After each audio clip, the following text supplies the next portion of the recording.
Hi, everyone. This is Dr. Russ Jones. And Brad Kennan. We are wide open. How are you? Fine. How you doing? Good to see you. I see you too. You're looking gray. No. The abominable snowman. Right. Well, I mean, I'm gray too. I think it's been 1 year since, I let this stuff on my face grow, and it used to be black and white. Now it's just like gray. Yeah, I saw somebody the other day, and they're like, "Hey, your beard's matching your hair. It's not red anymore." I'm like, "Well, thanks, kicking man's down once you kick him." Jeez. So anyway, all right. So you got a question for me?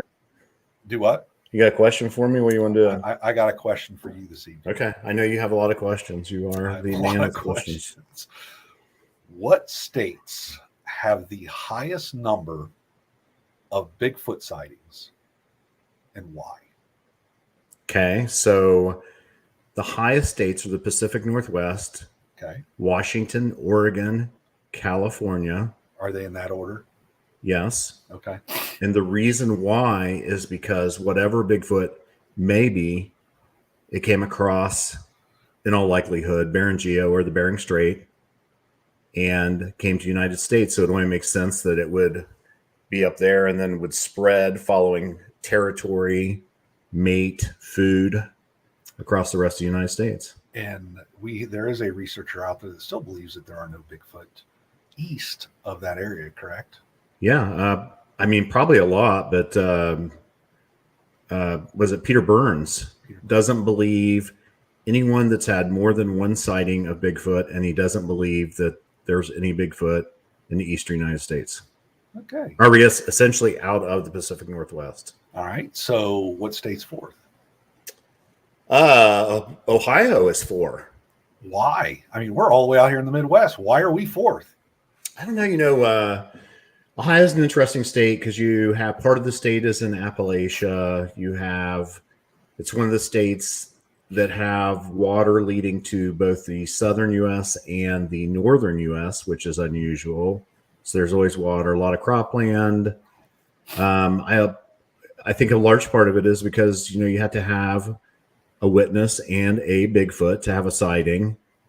And Ohio, man, has, I don't know how many conferences in Ohio, Bigfoot conferences. I mean, the huge one, the Ohio Bigfoot Conference. Probably 3 at least. I mean, there's Creature Weekend. I mean, I'm thinking there's like maybe 6 or 7. Okay. But there may not be. And you have to think that Ohio is the only state in the United States that has 6 cities with over 1 million people, I think. 6 or 7. So you probably have legitimately 50 people taking reports in Ohio. Yeah. I mean, I don't get that many. So, well, the BFRO, you're in the BFRO and you do most of the ones in Central Ohio. And so, and people would be shocked how many reports that you get literally just miles from downtown Columbus, Ohio, which is the 16th largest city in the country. Correct. So, I mean, I think that's, in West Virginia, we have, there's like maybe 3 guys collecting reports. Well, and, if you drive from Ashland, Kentucky, Huntington, West Virginia, on the western side of the state, all the way over to the Panhandle near DC, it's a 6-hour interstate drive, and you only have 3 guys. The whole state, it's the only state that's completely inside Appalachia. So the whole state is likely Bigfoot territory, and you only have 3 guys doing reports and a very small population. Well, as I say, you have a small population. Plus, you do that interstate drive, which I've done it many times. Those hills are straight up and down. Yeah. A lot of them. So people aren't going there, loggers maybe.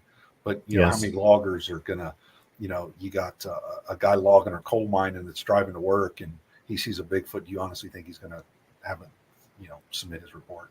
Probably not. I treat a lot of them and, I have them looking, right. When they're on their logging paths, their logging roads, when they're going to get their dozers and stuff or whatever, because, it happened all the time out west. But I mean, they kind of have, they have different soil out there. Some of it will hold prints for weeks. And, here in Appalachia, there's many reports that, they'll step over roads or step in the middle. And I was thinking about that last week. I was on some road. I was walking for miles that no one's ever on. as long as you stay in the middle, no one could see it. If it walked on the edge, it'd leave a track. But I think most of it is just that you just don't have. There's 1.4 million people in West Virginia. That's less than the city of Columbus by itself. Correct. And Cleveland and Cincinnati too. So there's just not a lot of people around to have reports. Well, do you know what state has kind of had a rise in Bigfoot sightings here in the Midwest? No. I know what state. It's a state just south of Ohio, and it has to do with one guy. Can you believe that one guy has pushed up the numbers in the state of Kentucky? Now that you said it, I can believe that. And you know who that guy is, and we're going to bring him on the show right now. Mr. Charlie Raymond of the Kentucky Bigfoot Research. And one of our good friends. One of our good friends. That we see a lot. Right. Welcome. Hey, Charlie. Welcome. Hello. Thanks for having me. It's good to see you, man. How are things in Kentucky? Doing okay over there? Oh, yeah. I've got reports coming in as we speak. Do you take reports every week, Charlie? You get reports every week? No, I wouldn't say every week, but every month. Yeah, that's same with me, probably. Yeah, every month. Yeah, you really are truthfully someone that, in a few states, like Illinois, what do we say? Stan Courtney was taking reports. And, in different states, there are certain guys that really drive up the numbers in that state because they're so attentive to, Bigfoot research and taking reports, and their name becomes well known. And I think that anyone that thinks Kentucky, in Bigfoot, they always think of Charlie for sure. Well, hey, how many libraries do you go visit on a yearly basis?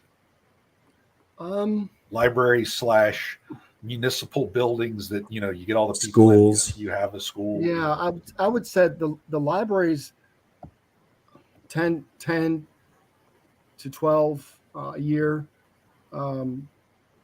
And the only reason I got lucky on those libraries in Kentucky, there's something called a listserv for librarians.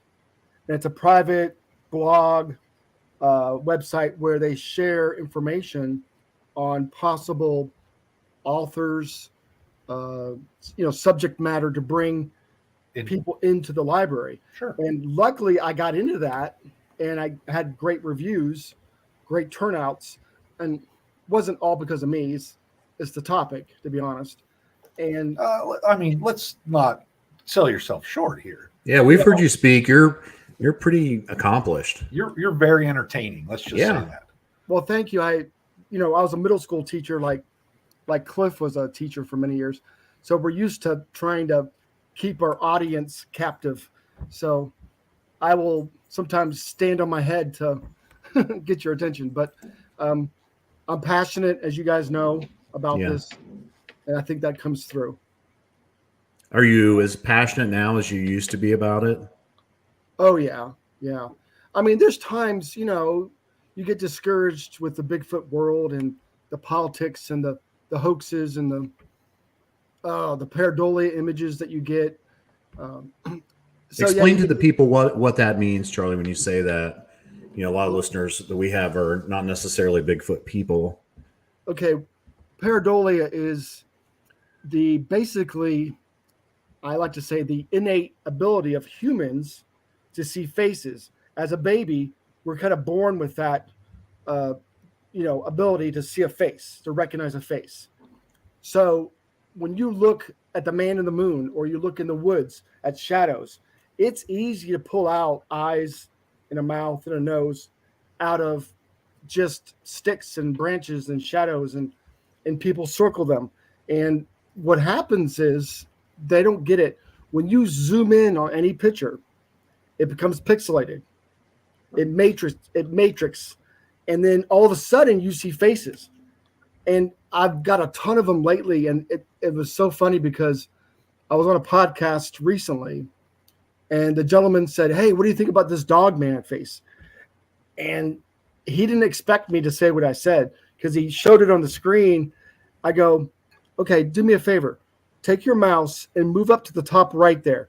Do you see that raccoon?" "Oh, yeah, it looks like a raccoon." "It's not a raccoon. It's shadows."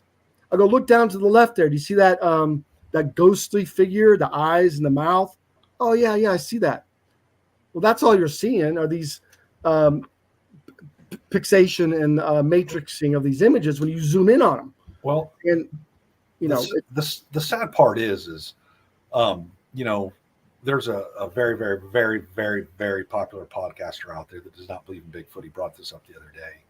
And, he always brings up the fact that, well, I've seen these images and there's 7 red circles saying there's 7 Bigfoots looking at me or whatever that is. They don't exist. Well, no, these people are just stupid. They're looking for something that's not there. But there is, quite a bit of data out there, a bunch of proof that shows that these things exist. Mm-hmm. And obviously, you do expeditions. How many expeditions you do a year, Charlie? 3 or 4? I do 2 for my organization, and I do 1 for Matt Moneymaker. Okay, so you do 3 a year. So, but you go out all the time. I mean, I always see pictures of you out in the woods and things like that. People really want to hear the good stuff. So I know you have a good story, number 1, that I may ask about later, that we talked about the last conference we were at. And number 2, have you had any close calls in the woods? Things that just like, hey, I'm done. You're a big guy. You go to the gym a lot.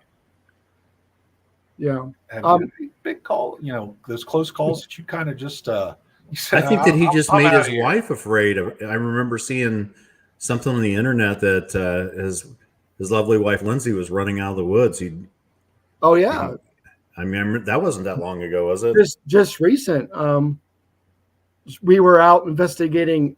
Actually, it was a Dogman encounter, and we went to. Wait a second. So yeah.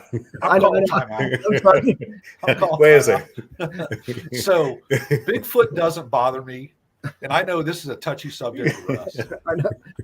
Dogman, and number 1, I'm sorry.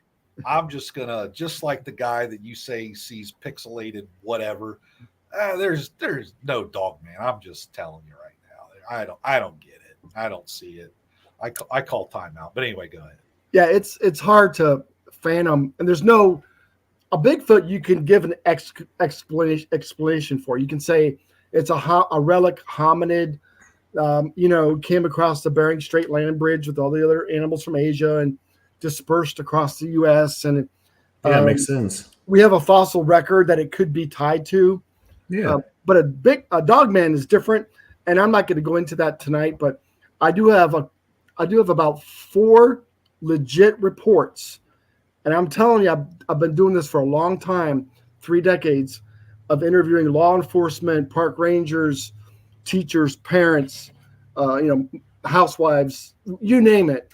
And I've got a degree in psychology, so I really narrow down the legit stuff, throw out the BS. I've got like 4 I think are legit.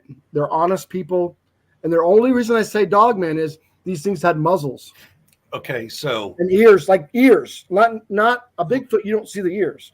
And you don't see a muzzle. These things had that crap. And okay, so you got 4 good stories. That's why you were spooked, didn't it? When you were in the woods, because you were thinking of Dogman. Okay. What's the best one? And then we're going to get into. Well, okay, I won't get into the story itself. You can go to my YouTube and you can listen to that guy tell that story. But we went to the location. It's dark. It's eerie. There's not a sound. It's creepy even in the daytime. We went there, and so we went back at night, and same thing. Not a sound. It's so far back in the woods. When you park and walk this trail, there's no signs of human. No tire tracks, no garbage, and it's eerily quiet. Not a cicada, no wind, and we were both out there. And I kid you not, we just parked the truck. We walked around the gate, not even 50 yards. 50 yards in, and I said, "Let's try some tree knocks." So she makes 3 tree knocks, and I'm not exaggerating. If you know me, I don't exaggerate or make crap up. We got a return knock immediate. And we're like, oh my God, that's great. I got the whole thing on video, so you could watch it if you want. And we're like, man, And then we heard walking. And she looked at me and I looked at her. I go, sounds like it's coming towards us. we head back to the truck and I'm filming too. Like I'm actually got my camera and I go, hold on, stop. While you're running, you're filming? Yes, you can see it. And I'm not really running. I'm walking fast, Russ. Okay. And I stop her and I'm trying to record it. I go, explain what happened. So she's explaining it. And she's kind of soft spoken. And she said, we just did 3 knocks. We heard a knock and then we heard something moving. And as she said that, I go, I can still hear it. Let's go. Oh, no. And you see the camera go like this as we're running back to the truck. That's hilarious. Yeah. Yeah. But I would tell you, I've been scared. I don't mind using the word scared. I mean, I know most of these creatures won't hurt you. I've got so many reports of close encounters where they're just curious. The Bigfoot goes one way, the human goes the other way. So I know they're not going to hurt us, except for that one time they will. But that's what I'm worried about, that one time. Yeah. I've been in areas where, and Russ knows some areas that he's been there. There's too many reports. There's reports from park rangers, law enforcement. I've had dozens of interactions. Like I'm talking, you knock on a tree, it knocks right back. There's no doubt. And you knock again, it knocks right back. And I can go on and on about that. But I've been in these spots where it does it. And you're like 3-4 miles back. And it's always when you're like by yourself or you're with one other person, because, there's safety in numbers. And right. I didn't have that. So when, hold on, this is my screen popped up there. When something does that, and I'm knocking on a tree, it's knocking back, and it's coming closer and closer and closer, and I know where we're at, and the sun's going down, and I know I got a 3-mile hike back, and it's just, me and one other person, I chicken out. If I could only go back and do it again and hold my ground and get my phone out, who knows? Maybe I got a video, but I just get nervous. And that's like all those people out there that videotape one, right? You see them. How come you didn't videotape it longer? How come the camera's shaking? I kid you not. When you're there, you're scared. I don't care what people say. You start to shake. If you see one, especially, you're going to shake. You're going to leave. There's not many people that will stay there and watch a, 7 to 10 foot monster, if you will, come towards you. Who's going to do that? I don't think many people would. No. So do you always tell yourself, the next time I'm going to get in this position, I'm going to freaking stay. Yeah. I'm not going to move. I'm holding my ground. Until it happens. I say that a lot. And I have not done that yet. I leave. There's been a couple cases where I stayed, and I don't want to get into all those, but nothing happened. But again, I don't believe they're going to actually hurt you. I think they'll intimidate you and so forth. But it's really hard to get a good video or picture of one because of that. Yeah. Why do you think that we haven't had the history of Dogman reports until this last several years here, it's really became popular? Do you have an explanation for that? Yeah, the podcast. Well, there is, more communication now than ever. Yeah.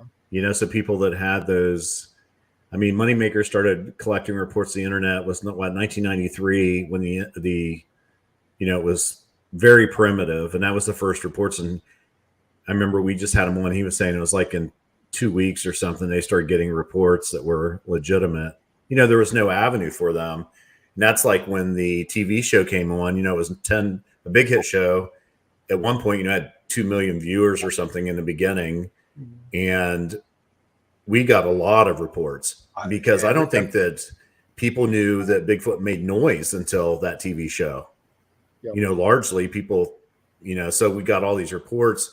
Now, we don't get as many reports because there's so many other places for people to turn reports into. And I think a lot of the older reports that were out there, we've collected them now because those people, reached out to us when all these shows started and everything. And now we've got those, and now it's just the newer ones. I mean, I still get the older ones, every few weeks or something, but not like I used to. Well, think about just the videos and the images that come out, on a weekly basis. There's always some new piece of video that comes out on Instagram or Twitter or whatever it is. And it's a 10-second clip of a Bigfoot jumping through Russia or, whatever it is. And it could be completely fake, but those people do have an avenue to get that stuff out. It doesn't have to be on television. They don't have to submit a report. They send it to an Instagram, guy and say, here's my video. He puts it out there. Hey, think about what it is. It could be real, could be not. Who cares? It's going to get me some clicks and some views. So he just wants content. Yeah, it's content. They're just looking for content. And that's what's a shame. And it's funny you brought that up. My brother weekly will send me a TikTok video of a Bigfoot I've never seen before. It's a video of a trail cam picture of something moving, and it looks pretty good. I don't know the backstory. Yeah. I'm like, that could be real. We don't know now because there's so many hoaxes, and you don't know what's real or not anymore. So it doesn't matter. I mean, if you get the best video now, it's not going to matter. It's going to take a body. Yeah, I know that that show, I think it's called Paranormal Caught on Camera. Mm-hmm. There's a guy in Ohio that takes pride in trying to get on the show. And he's done some stuff, Bigfoot stuff, some things are ghost stuff. But, he just kind of – so I'm sure if it's one guy in Ohio, that there's a guy, in a lot of states that are trying to do that. Yeah, just for the clicks, the views. Yeah. But what's crazy about that, what's bad about it, the social media, all these different avenues is creating that.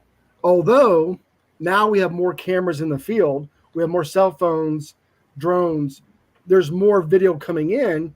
So some could be real, some could be fake, but there seems like there's a ton right now coming through. Right. Charlie, we didn't get a chance to ask you. I guess we got on some other subject because I'm always rambling around. But so why do you think that there's so many reports in Kentucky? What is it about Kentucky that makes, it a good Bigfoot place? The bourbon. Like right here. No, actually, here you talked about it earlier, Russ. You have to have two things. You have to have a Bigfoot and a person to have a report. Kentucky, we're dispersed all through these hills and hollers. Any street you go on, basically, if you make a wrong turn, you're in the woods. Mm-hmm. So these Bigfoots are in close proximity to humans in Kentucky everywhere. And we have some deep hills and hollers and so forth, but we also have homes and neighborhoods, etc., roads everywhere. So there's more reports. And honestly, there's been a lot of reports in Kentucky, but people did not realize it. When I started my organization in 97, like 4 years after Matt, I got all the reports. Because when you Googled Kentucky Bigfoot, my site came up number one. I started getting all the reports, and the BFRO didn't at the time. So I built a huge database. Now the BFRO is caught up, and that's why you see more. And I'm also a BFRO investigator as well. So you see more at the BFRO. But I've got a ton. And I've even got more I don't publish because I want to protect those areas or protect the witness. And, and I know that's every state, but sure. Kentucky, we're in the triangle. You got Ohio, which is hot, West Virginia, Kentucky, and you can extend that down to Tennessee. I mean, we're in an area where there's just a ton of Bigfoot activity. So go ahead, Brad. No, I was going to say, I don't know. The listeners like to hear all kinds of interesting things. Have you had a sighting, Charlie? Everybody asks you that. Sure. No, not really. I mean, okay. One time about, 100 yards away, down a creek on a sunny day, two black figures crossed the creek, typical stride. We drove around both sides to see where they went. It was swamp. There were no trucks. It was middle of winter. They were completely black. It was a Bigfoot hotspot. But can I say those were Bigfoot? No. So you didn't have that that experience where you're walking down the trail, turn around, and there's a Bigfoot standing 2 feet from you and growling at you like mad or anything like that? No. Do you ever picture that, Charlie? Like, yeah. I was in the woods, Friday, Saturday, Sunday, and I was in this place on Sunday, and I always have an image of when I see I saw a Bigfoot, I believe, a couple years ago, but it was just a brief second, from 40 yards away. And I have it in my mind what it's going to look like. I see it walking down the hollow. It's like 60 or 70 yards from me. It turns and looks at me and keeps walking. And I was in some woods on Sunday, and I thought this might be the place where I see it happening. Yeah. Do you have a place like right now you kind of think, this could be where I see it or it happens? Yeah, I've got like 4 spots in Kentucky where I've had amazing interactions, tons of witnesses. These areas, and I wish we had the resources financially to bring in drones with thermals and the manpower. If somebody had the money, we could encompass this area. And I don't know if we could surround them, but man, I bet you we could get one on video, or I don't think you're going to catch one, but there's areas where the probability goes way up. And that's why I do my expeditions there. That's why I go there a lot. And I only hope, Russ, that I see it at 60 yards away. I don't want to see it up close. Right. And you want to see it during the day. Daytime, yeah. I want to see daytime. Yeah. Preferably for my car. But I don't know. There's areas that your chances go up. And here's what's crazy. Researchers who have a sighting, right? Like say Tom Shea. Well, hell, he's in an area where there's lots of evidence, reports and tracks. And of course he's going to have a sighting eventually because their probability goes up that you're there all the time. Right. So eventually, we're going to get one, right? Yeah, because remember, the Bigfoot witnesses, the only thing that they have in common is geographic. It's not demographic, because it's people that live in an area where a Bigfoot is. So, and of course, the most common sighting is a road sighting. So that could be anybody that drives, whether they're in the woods or not in the woods, but they just live in a certain area. Mm-hmm. It's interesting. Yeah. Let me ask you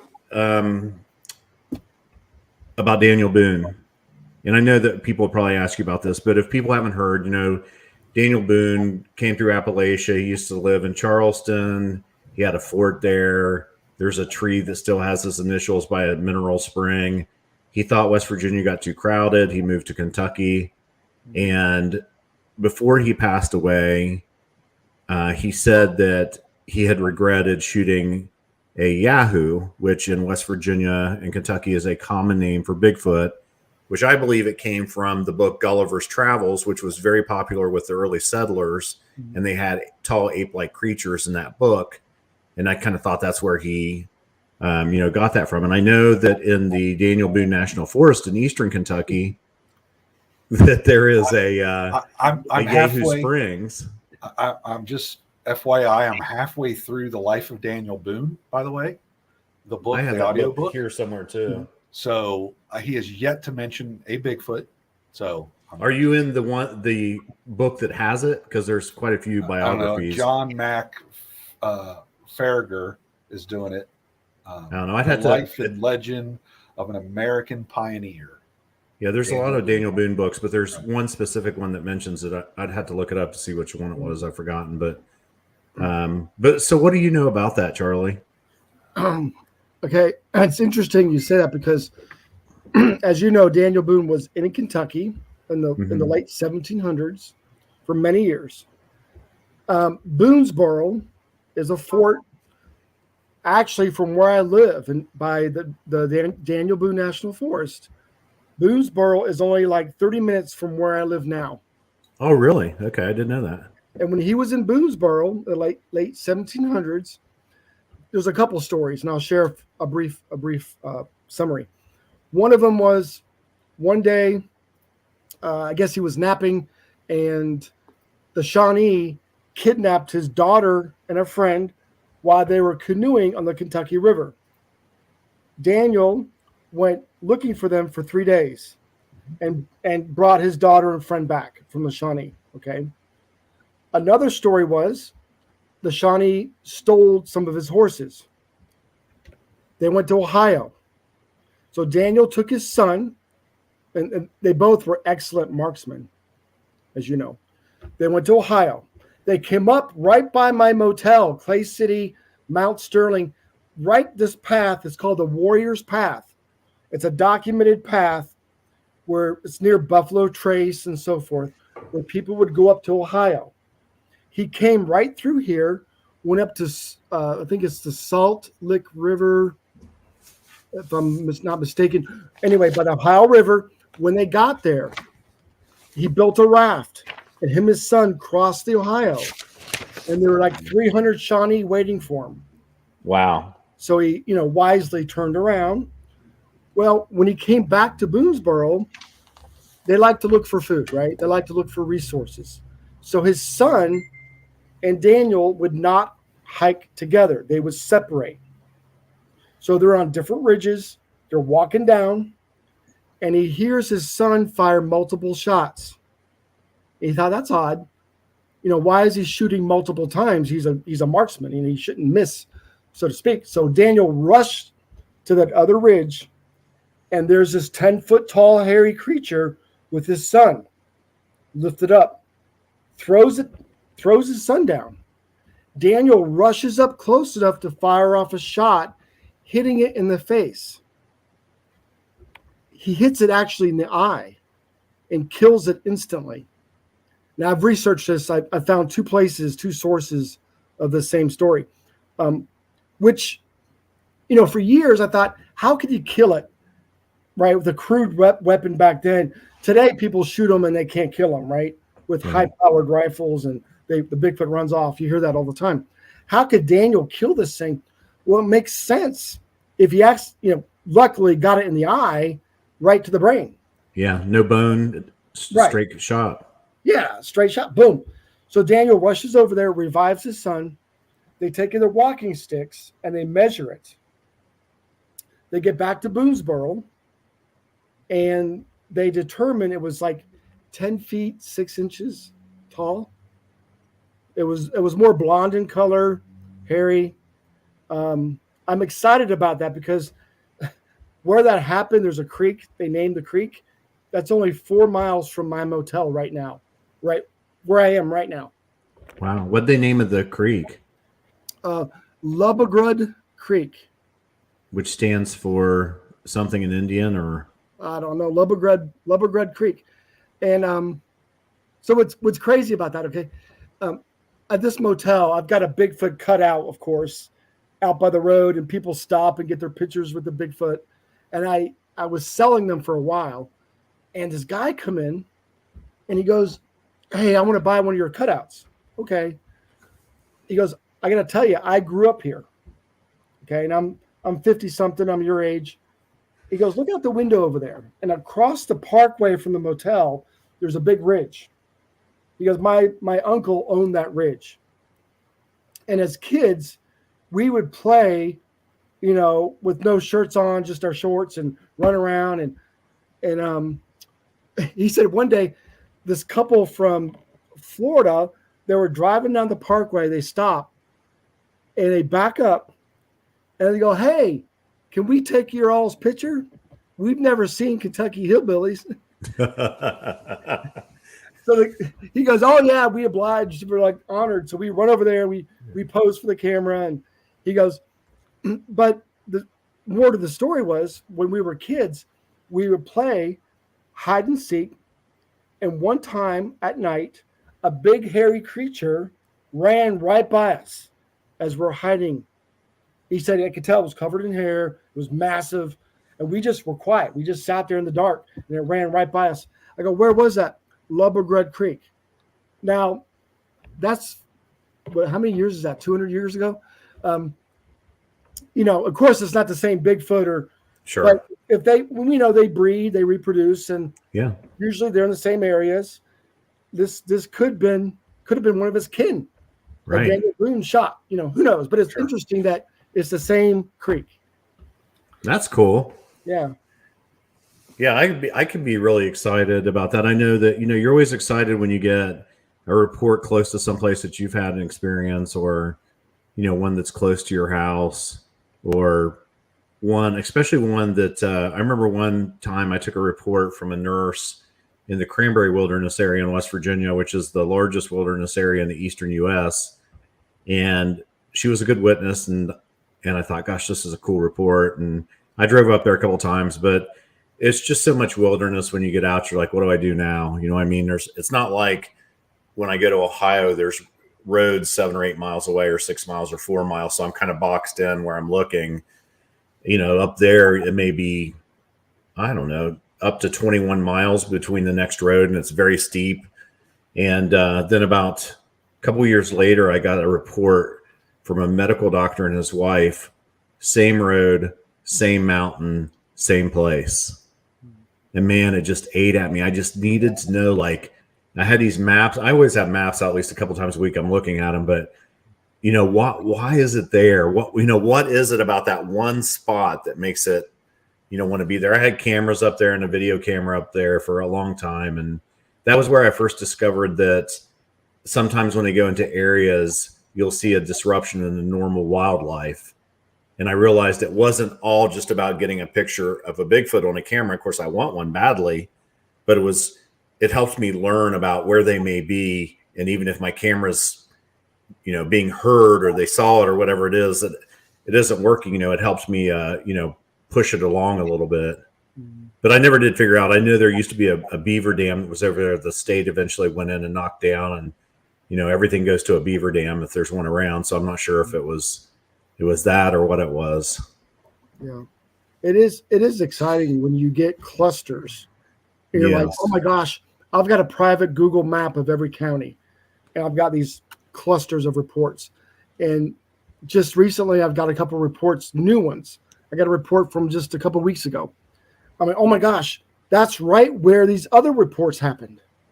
And this witness had no idea, because I don't publish on my website the exact spots. Right.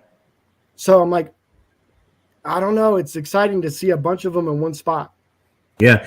Sometimes because we don't have much data, 2 or 3 sightings is a lot. That's really exciting to get 2 or 3 just in the same general area. Yeah.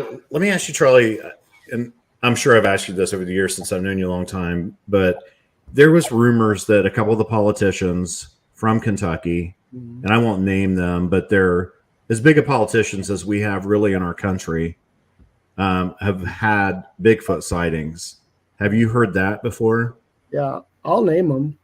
Okay. Brad and I are always in trouble anyways. Supposedly, I'll just say supposedly. Allegedly. Mitch McConnell and Rand Paul, who are both in Kentucky, had Bigfoot sightings. Together or separate? Separate. Okay. Separate areas. I think Rand Paul's down by Bowling Green, which is by Mammoth Cave.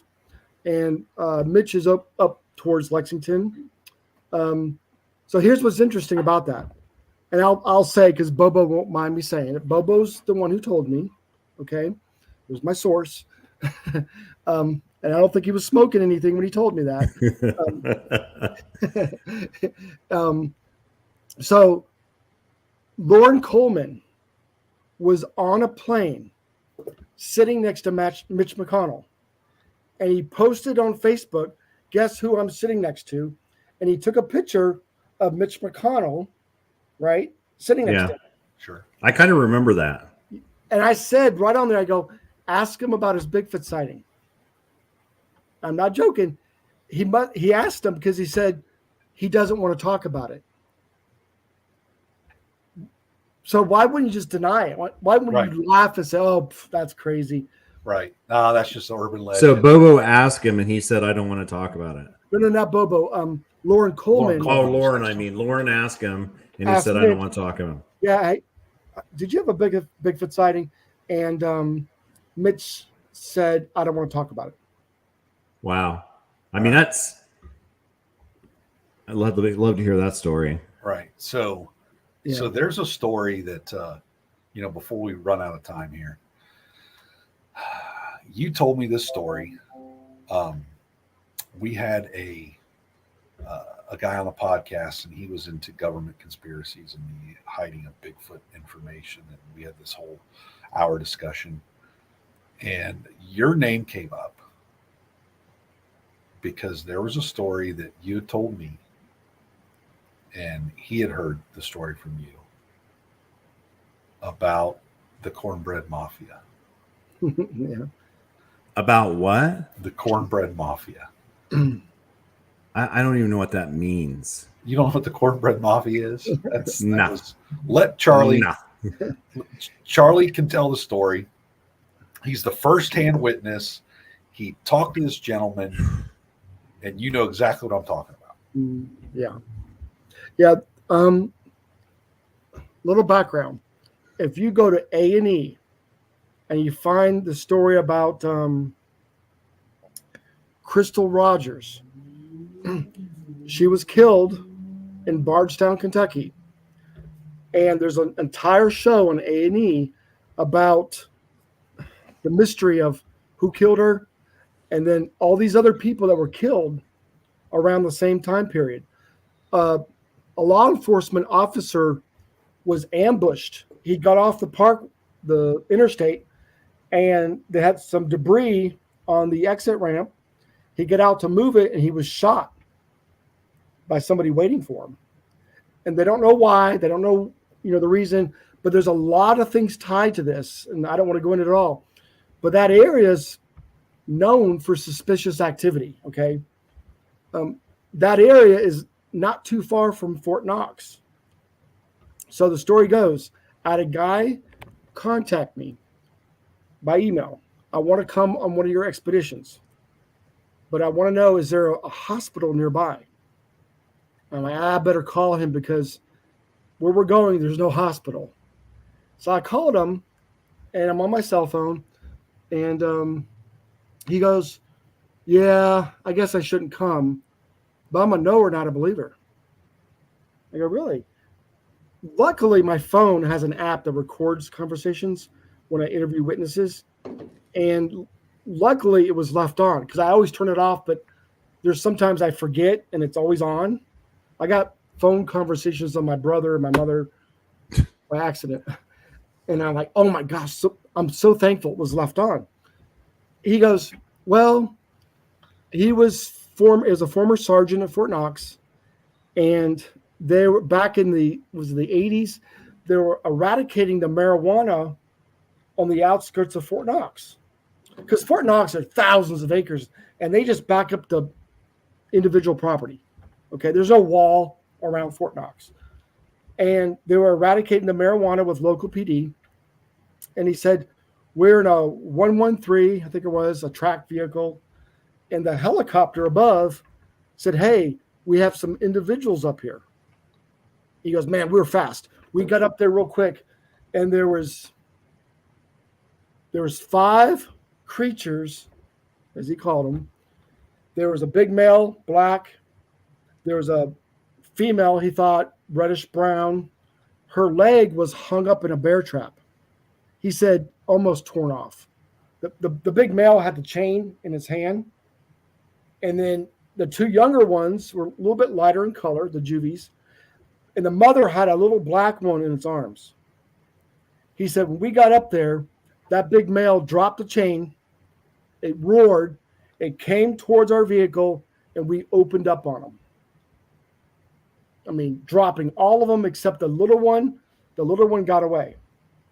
And I was heartbroken. When I heard this story, and you can hear the interview, you can hear me say, did you feel remorseful? Like, I mean, why would you kill him? He goes, man, when that thing came at us and we dropped it about, 12 foot from the track, I go, we were scared. This thing's massive.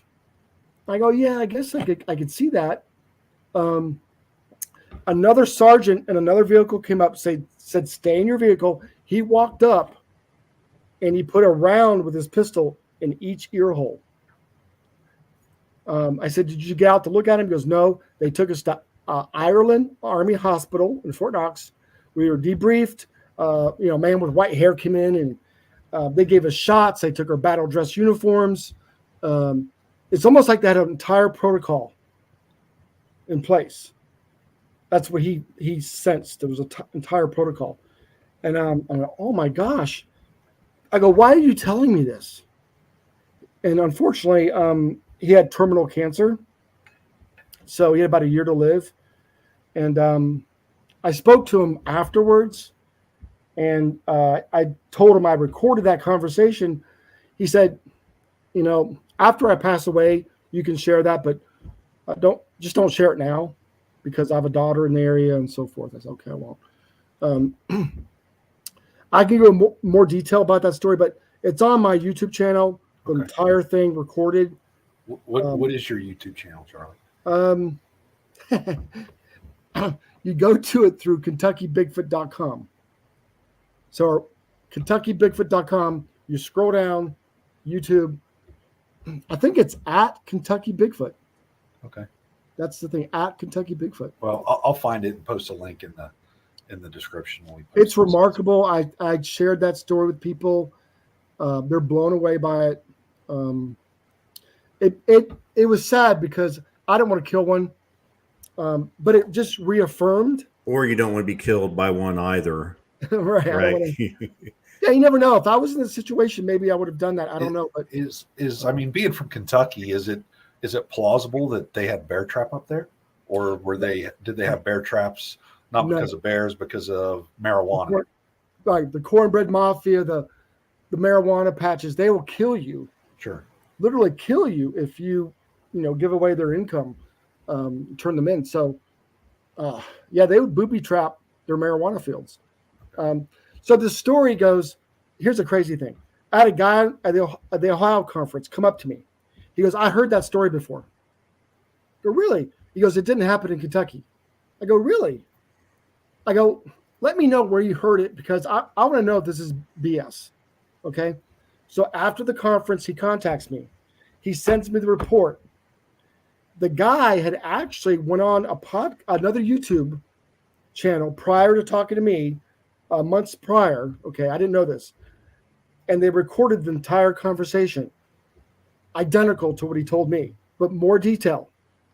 The creator of the YouTube channel had passed away, so he's no longer out there. But he sent me the YouTube clip. It was Kentucky. It was Fort Knox. It was more detailed. And I argued with a few people saying, okay, I didn't know that. I never even asked him if he told the story before. I just assumed I'm the first person. So it wasn't like he said, you're the first person I'm telling.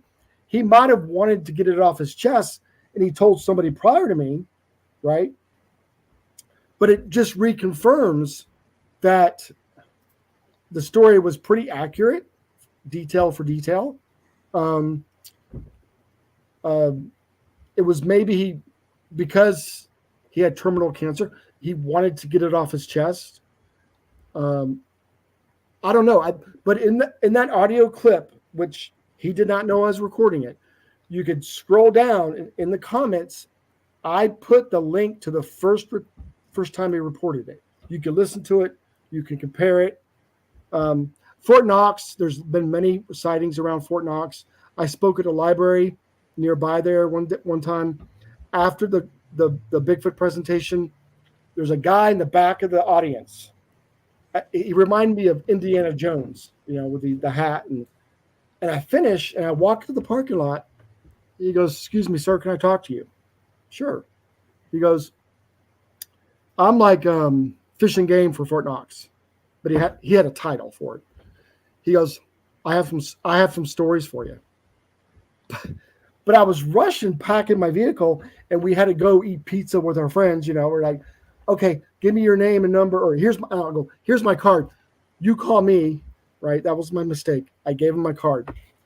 He must have got cold feet because he never did contact me after that. But he was compelled. I guess I had motivated him during my presentation to come up and say, hey, listen, I got some stories. And then he thought twice about it, so. I bet that made you sick in retrospect, didn't it? Yeah, I wish I would have took the time to talk to him. Yeah, I don't know how many times I've missed witnesses like that, that just like when we were talking tonight, there was a woman that, I told that I would reach out or something, and I don't remember, it was earlier today, and I just hadn't got to it yet. Yeah. And you're texting, seeing, and they're just gone. They change their mind quick after they think about it. Number one. Number two, the details are lost. If it's a recent sighting, they lose the details, or embellish it or changes. So it's important to contact them right away, while the iron's hot, so to speak, and get it. And I'll share one story with you guys if you don't care, because it's a new one. Yeah, we'd love to hear it. Yeah. All right, so let me tell you, so we're almost out of time. I'd love to hear it, but the listeners would love to hear it more, Charlie. All right, so this one just happened a couple weeks ago. All right, so here's the story. The guy's a veteran. He's also a former law enforcement. He heard whistling around his property. He owns 28 acres. He has like a 2-acre pond on his property. The house sat vacant for like 2 years before they moved in. And he started hearing whistling. And this was like 2 or 3 in the morning. He had trouble sleeping. He would hear the whistling sometimes. So one time he walked to the window upstairs, looked in his backyard. There's a giant concrete pad. There's some old lumber back there. The Amish used to own this property, and they were trying to clear the lumber once they bought it.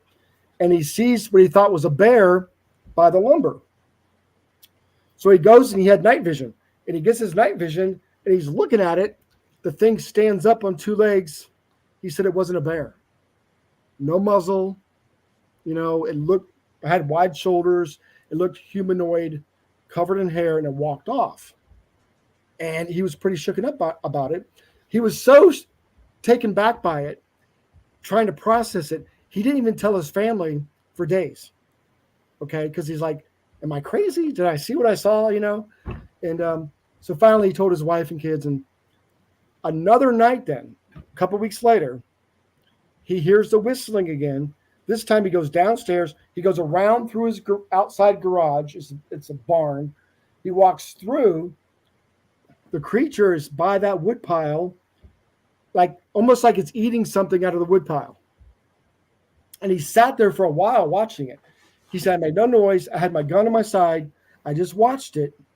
And there's enough light from the building and ambient light from the sky. I can see it was covered in hair. It stood up and looked at me. And then it took 2 steps towards me. And being former law enforcement, he put his hand out and he grabbed his pistol and he said, whoa, whoa, whoa, whoa, whoa, whoa. He's trained to do. The creature stuck its hand out like this. It did the same gesture to him. So he thought that was odd. And I love this part of the story. He goes, I don't know why I did this. I took my hand, I went like this. The Bigfoot did the same thing. It took its hand and went like this. Mimicked him. This is a juvie, by the way. It's about a little over 6 foot tall because we did a reenactment. We measured and everything. We went there last week. So we think it was a juvie, okay? Covered in reddish brown hair, no muzzle, no ears. It was a Bigfoot, wide shoulders, real wide shoulders. So we investigated that. And he goes, then it turned and walked off the concrete pad. And he goes, but it didn't step in the clay. You could tell it was careful where it stepped. It stepped on these patches of grass. That's interesting. Once again, trying not to leave a track. Yeah. It was. He said he mentioned that. It was really weird. And that's something that a lot of people, may not know about a Squatch or a Bigfoot. That they tend not to leave tracks, and they're cognizant of it. Yeah. So that leads credence to the man's story. Yeah, it was odd that he added that. And I could see me doing that. I could see it mimic me, right? I put my hand out. It does it. I could see me is it copying me? Without even thinking, like Simon says, I could see me doing that. It was funny. He mentioned that. Probably wiping the sweat off his brow. Yeah. Charlie, I had to ask though, because it raised its hands up. So it was not in the same area. I know there was a well-known Bigfoot that they used to call Howdy or whatever in Kentucky. They used to wave to people. Yeah. It was not in that area? No. So, okay. Yeah, much too far away. This was more like a mimicking thing. The Howdy thing was more it must have learned that over the years, what we do, because it would do that. Yeah. But which is really hilarious. Which is hilarious. And it's funny. I'll tell this real quick. And this was actually a Tennessee conference. I spoke, and a guy comes up after my conference because I spoke about howdy, raising its arm up to people. He goes, "Oh my God, I about fell out of my seat." He goes, "I'm from Illinois, and when I was a boy," it's a long story, but basically I saw this creature stand up, and it put its hand up like that. In Illinois? In Illinois, yeah. I got the whole thing documented. But he goes, "I've never heard that before until you told that story in Kentucky." And that's what that creature did. It stuck his hand up. Well, how many times do you my parents are from Kentucky, so I can say things about the state. You go even Southern Ohio. I don't know people. You're driving down the road, or everybody just waves at you. Hey, everybody, hey. Who's that? My wife's like, "Who's that?" I don't no idea who that is. It's some guy. Yeah. I look friendly. I don't know, but everybody just waves at everybody. These Bigfoots probably walking through people's yards, and people just don't. Hey, there's Bob. Must be Bob. Yeah, that's not Bob. It's true. Yeah. When I moved to Kentucky, I realized that right away because I asked the person next to me, "Do you know that person?" "No, that's what we do here. We just wave." Right. And I said, "Well, Florida, where I'm from, we stick one finger up."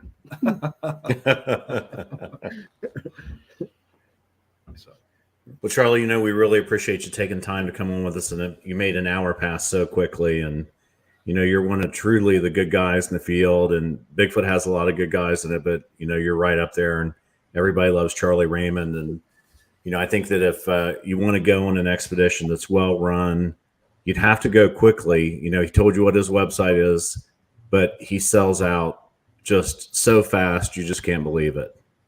So go ahead, Brad. That was www.KentuckyBigfoot.com, correct, Yeah. Charlie? And you're on Instagram, Facebook, all that stuff. Things, okay. YouTube channel.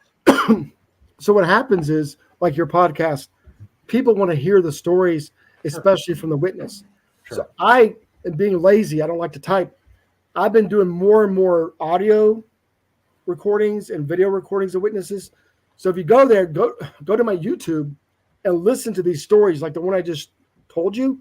Listen to the witness tell that story. Okay, that's a whole different spin, because a lot of people don't do that. You know what I mean? Maybe they don't want to be heard or whatever. But I'm glad that it's out there and you're doing that, because that does give a firsthand account of the witness, and people can see the emotion, hear the inflection in their voice, and get that feeling that these people aren't telling stories. They're telling a story, but it's a true story. So they're not making things up. Yeah. Right. We didn't even get to talk about the stuff I had written down to ask him. We were just on the other stuff. We'll have to have him come on another time to cover those things. Yeah, let's do it again, because I've got hundreds of stories. I want to ask you guys, about your sightings, your research. Okay. Well, we'll have to do that. We'll set you up, Charlie. So are you going to be at the Ohio Bigfoot Conference this year? Are you going? No, I was there last year as the MC. Right. But I'm just so busy. Okay. To be honest, so you are located. What city are you located in? Clay City. It's a small town right by the Red River Gorge. We have a little motel. It's going to be a Bigfoot motel. We've got Bigfoot decor. Our 2 rooms we renovated. They're brand new rooms. You walk in, the first thing you see in one of them is a sketch of Patty that an artist had done of her face. Right. That's cool. I got the little details about Patty. And so when strangers come in, they're like, "Oh my gosh, what is that?" But I have a little description about, what it is. But it's a fun place to stay. We've got Bigfoot reports all around you. So instead of, if you're from the East Coast, you can't make it out to Cliff's Museum. You can come to Charlie's in Clay City, correct? Clay City, Kentucky. Clay City, Kentucky. You got 8 rooms. You've got them. You're redoing them. You can talk to the man himself, because you're probably there every day. Yeah. And his beautiful wife that's just as interested in Bigfoot as he is. Yep. And you guys can have a conversation, learn some things, and maybe he can turn you on to some hot spots to go around maybe and see. If we make it out there in April, I think that's where Brad and I want to stay instead of staying in the back of my truck. I don't stay in tents. I'm too old. Well, listen, that if you guys come here, we'll put you up in a room. Love to have you speak if you want to speak, because your knowledge is amazing. But it's near here. It's 40 minutes from the motel, so it's not too far. But it's a super hot spot where I've got the report I just told you. Yeah, is near there. The Dogman report I just told you. I didn't tell you the report, but that's real close to there. Let's not have a Dogman. Yeah. But we draw the line. We draw the line at Dogman. Yeah. Here's what's crazy about the Dogman. I'm just going to throw it out there real quick. When he told me this story, he goes, "I don't want to tell people where it's at because he was worried about someone getting hurt, blah, blah, blah." His testimony is on my YouTube too. You can listen to it. I go to Google, and I've taken so many reports over the years. I pull my Google map up. I go, holy shit. His report is right across the street where I documented a Bigfoot report years ago. Wow. Yeah. I think we should make T-shirts that instead of saying Untold on here, it says it has a snout or a Dogman with a slash through it, no snout, no nothing. Right. Yeah. I don't want to participate in that. Anti-Dogman. Yeah, anti-Dogman. Not because of whatever, but just, I don't really want to see one. Yeah, I don't know. I just report it, but I said, I report, and there's credible people I interviewed, but I don't go that route. I'm mostly Bigfoot, but I just report what people tell me. All right, Charlie. Thanks again, my friend. You're welcome, guys. Till the next time. See you later. Good night. All right, Russ. Love having Charlie on. Love having Charlie. He's always entertaining, has some great stories. Kentucky, www.KentuckyBigfoot.com. Like I said, he's on Instagram, Facebook. He's on all the stuff. He's always posting on his some content on his Instagram. I follow him there. I like that he does the stuff where, he interviews as the witnesses like they used to in the old days, right. Face to face, the person's on the camera. I think there's something to be said for that. Right. So anyway, hard to get people to do that. I want to, we have some new listeners that I had dinner with this evening. Okay. My friends, Big Al and Terry, there you go. She told her to give her a shout out tonight on the podcast, and I just did. But I made her listen to the whole thing to make sure she likes and subscribes. We have the Bigfoot Doc. What are you? The BigfootDoc.com has a link to our podcast on it, probably coming this week. Yep. By the time they hear this, it'll be up and running. And if you want to file a report, we'd love to talk to some witnesses. I do it a couple times a week, and I'd love to add you to my list and just have a talk. And Wide Open Research at gmail.com if you want to email us. We have Wide Open Research on Instagram. You are the Bigfoot Doc on Twitter. Like and subscribe. The Untold Radio Network. Find us anywhere you find podcasts. Apple, Spotify, YouTube. And there you go. Are we out of here, Russ? Thanks for listening. We are out of here. See you, my friend.